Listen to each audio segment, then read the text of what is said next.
TDR है, यहाँ के कुछ दलाल पैदा हो गए, एजेंट लोग पैदा हो गए हैं, तो वो उनको आश्वासन दे रहे हैं कि हम आपको टाइटल हो न हो लेकिन हम आपको टीडीआर लेके देंगे। तो कमिश्नर का नाम बदनाम कर रहे हैं। और उधर कमिश्नर ने 20 तारीख की जुलाई में जो महासभा थी उसमें उन्होंने स्टेटमेंट दिया है कि 10 लोगों की ऐसे एप्लीकेशन आई है जिनको मैं टीडीआर नहीं देने वाली हूँ।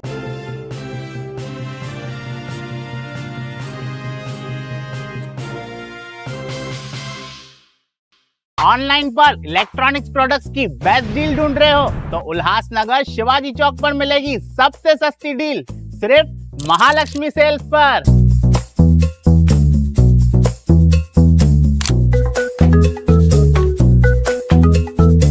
यहाँ पर अवेलेबल है प्रीमियम टीवी, वॉशिंग मशीन,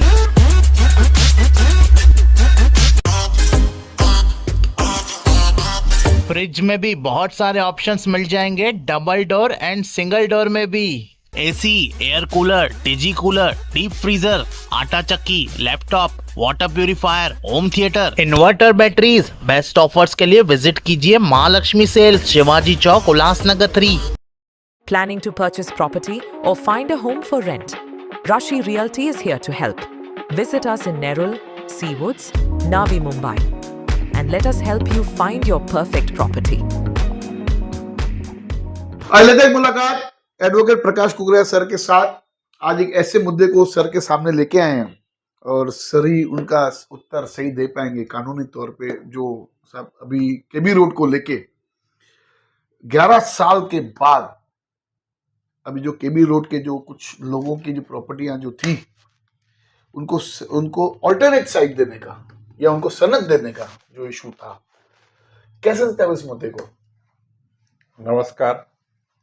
देखिए, ये जो केबी रोड बना है 2015 दिसंबर में शुरू हुआ था, 5 दिसंबर को। बराबर। आज इसको 11 साल हो गए। बिल्कुल। ऐसे ऐसे बीच में स्ट्रक्चर्स है जो रोड के बीच में है, उनको महानगर पालिका हटा नहीं पाई।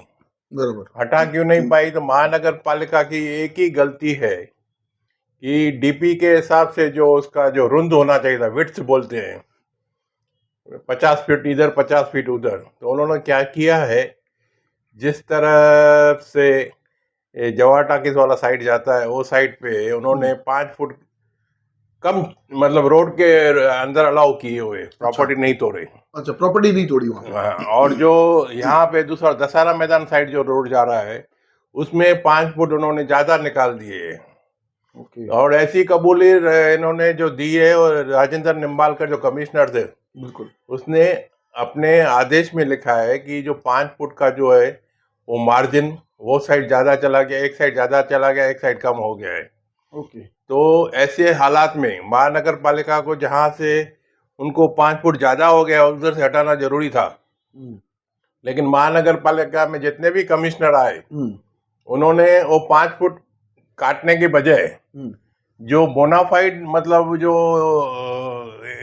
लोग हैं जिनकी जमीन रोड में भी नहीं जाती, जहाँ उनके पास सनत है या प्रॉपर्टी कार्ड है, ऐसे लोगों को भी नोटिस देके उनको डिमोलिशन का ऑर्डर दिया है।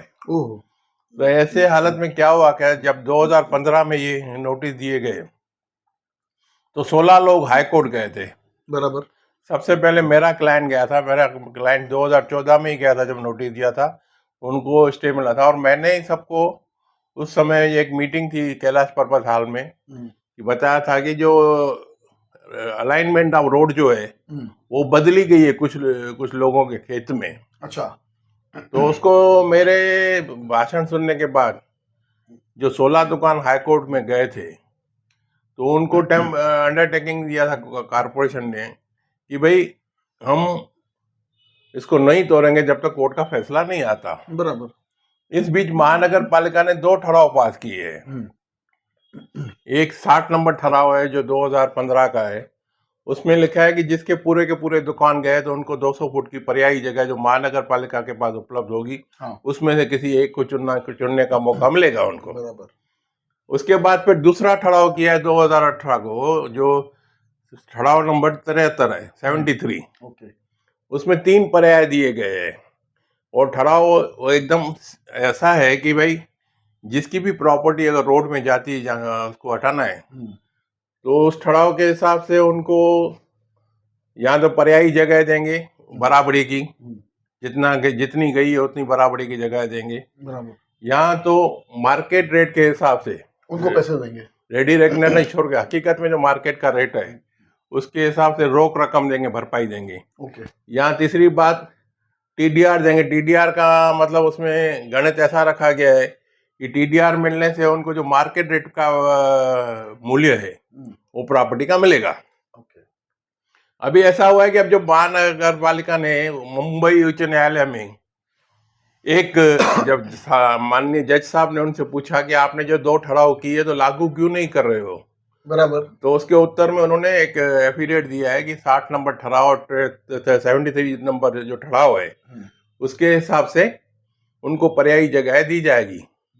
उसके हिसाब से अभी इन लोगों को क्या लगा है कि अभी तो उनका फाइनल ऑर्डर भी आया नहीं है, जो 29 तारीख को डेट था वो लगा नहीं, मैटर रीच नहीं हुआ, तो अभी आगे चल के अगले महीने तक आ जाएगा।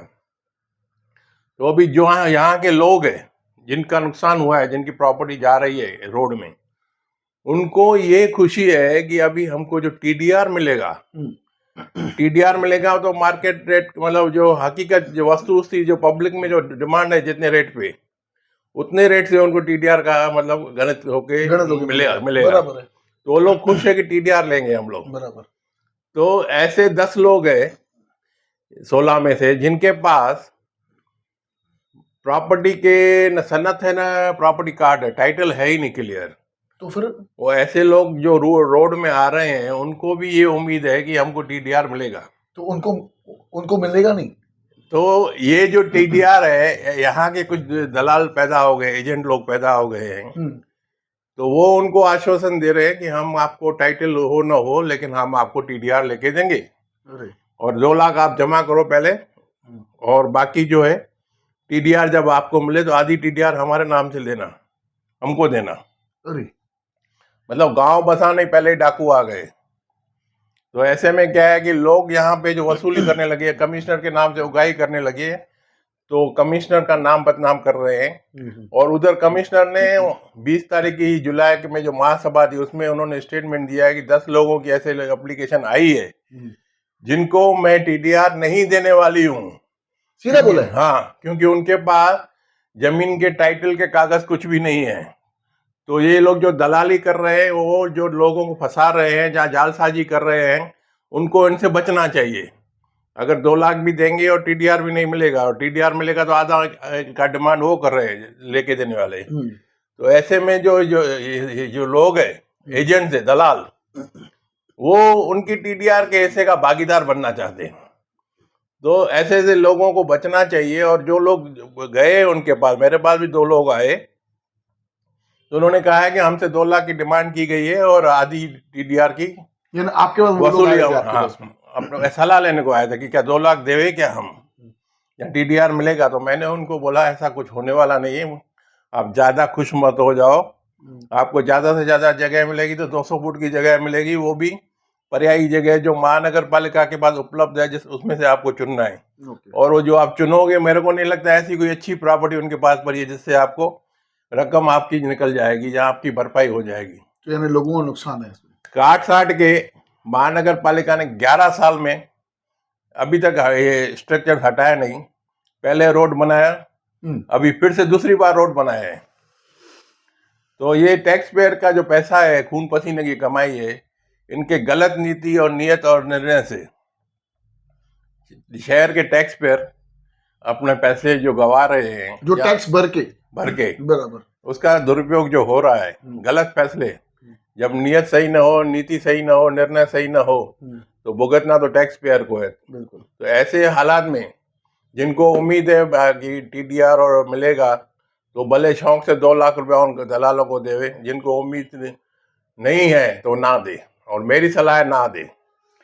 मतलब अभी जो लोग बेचारे जो आस लगा के बैठे हैं कि हमारी प्रॉपर्टी के अगेंस्ट में हमें जो ऑल्टरनेट साइड या टीडीआर या तो जो भी उनके भरपाई, तो उनको जैसे आप बोल रहे कि 200 फुट के आसपास उनको देना है, और ऐसी प्रॉपर्टीज नहीं है महानगर पालिका के पास में जो उनके वैल्यू के हिसाब से उनको दे सके। तो ये जो पब्लिक का नुकसान होगा, पब्लिक का तो नुकसान तय है, लेकिन अभी क्या निर्णय उनको लेना है।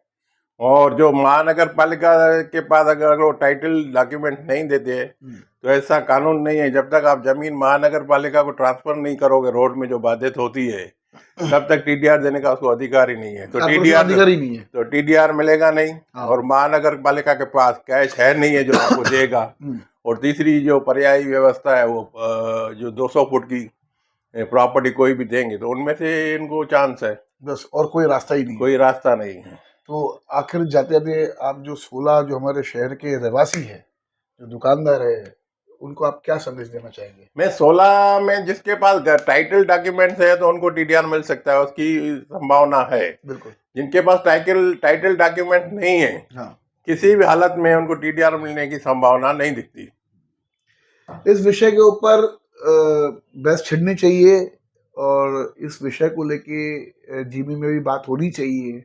इस विषय को लेके शहर के गरमानी नेताओं को आगे आना चाहिए, क्योंकि ये शहर का मुद्दा है। और देखते हैं अभी आगे चल के महानगर पालिका क्या स्टैंड लेती है। और जाते हुए मैं आपको ये भी कहूँगा कि भी लोग जो हमारे शहर के जो रहवासी है, सर कमिश्नर मैडम से मिलने का काफ़ी प्रयास करते हैं शहर के लोग। मेरे को काफ़ी फोन्स आती है कि मैडम कभी मिलने का टाइम, एक्चुअली वर्किंग टाइम क्या है? कमिश्नर देखो, कमिश्नर को जहाँ जहाँ कंपलसरी गवर्नमेंट आदेश के हिसाब से बैठना है, वो तो कभी लोकशाही दिन में भी नहीं बैठती। तो हर मंगलवार को जो लोगों को समय देना है, पब्लिक ओरिएंटेड ग्रीवेंसेस जो है, पब्लिक सर्विसेज जो है, वो भी वहाँ उनको नहीं मिलती। डिप्टी कमिश्नर और एडिशनल कमिश्नर बातें डील करते हैं और अंतिम निर्णय तो कोई लेता नहीं है उसमें। तो ये उनकी खुद की जवाबदारी है कि लोगों के सामने आए और लोगों की बातें सुने और उसमें से कुछ सजेशंस है, प्रॉब्लम है, उनको सॉल्व करें। तो आखिर जो किसी भी व्यक्ति को, उल्लासनगर के शहरवासी को अगर कमिश्नर मैडम से मिलना हो या उनसे कोई शिकायत करनी हो या उनसे कुछ सलाह लेनी हो, बहुत सी बातें होती है, तो वो आखिर जाए तो जाए कहाँ पे? देखो, जाए, अभी तो आपके चुने हुए प्रतिनिधि है, वो उनको सवाल करे जनरल बॉडी में कि आप ये जो पब्लिक टाइमिंग्स है, लोकशाही दिवस हो या मंगलवार को आपको दिन फिक्स है कि आपको लोगों को मिलने का, उसमें किसी भी तरह से वो उनके साथ रहे, किसी भी तरह रहे। तो अगर आप सभी शहरवासियों को अगर कोई काम हो और कमिश्नर मैडम अगर उपलब्ध नहीं है, तो अब लिखित रूप में कंप्लेंट जो होती है वो महापौर, उप महापौर को भी आप दे सकते हैं, क्योंकि वो आपके प्रतिनिधि है। गवर्नमेंट को जो आप और महानगर पालिका के नीचे जो काउंटर्स है वहां पे अपनी शिकायत दर्ज कर सकते हैं। लेकिन महापौर, उप महापौर को आप लेटर दोगे तो वो आगे फॉलो भी कर सकते हैं। गवर्नमेंट को जो गवर्नमेंट ने जो आदेश है उनका भी पालन तो नहीं हो रहा है। उनका भी पालन नहीं हो रहा है। तो कहीं ना कहीं इसका जो जनता जो त्रस है और चक्कर पे चक्कर लगाए जाते हैं, कमिश्नर मैडम के पास में समय नहीं है या क्या बात है, वो तो उनको पता। बात देखते हुए फिर से न्यूज़ चैनल।